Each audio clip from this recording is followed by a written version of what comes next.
નમસ્તે વિદ્યાર્થીની બહેનો, ધોરણ 5 વિષય ગુજરાતી.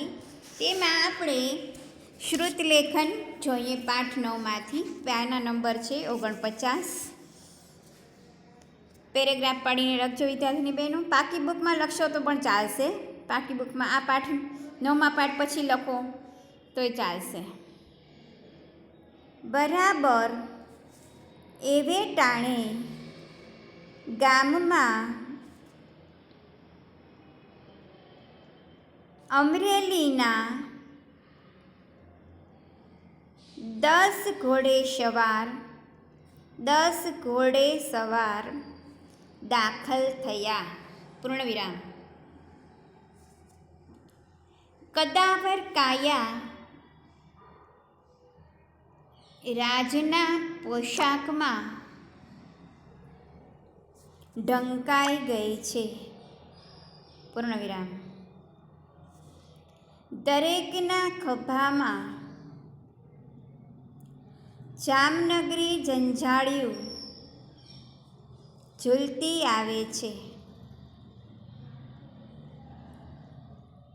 મોં ઉપર પંથ કાપ્યાની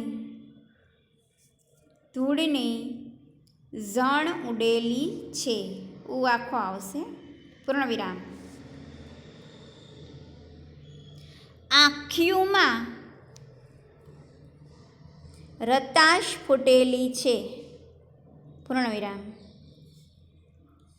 માથા ઉપરના સાફાના ના ઉપર અનુસ્વાર આવશે ટપકું.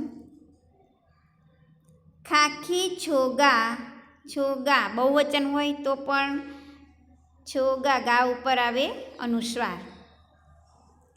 પવનમાં ફગફગી રહ્યા છે. પૂર્ણવિરામ. વિદ્યાર્થીની બહેનો, પાના નંબર 49 ઉપર છે.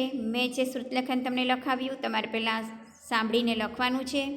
ત્યારબાદ તમારે પાઠ્યપુસ્તકમાંથી પાના નંબર 49 ઉપર આ શ્રુતલેખન આપેલું છે એ જોવાનું છે કે તમારું બરાબર છે કે નહીં.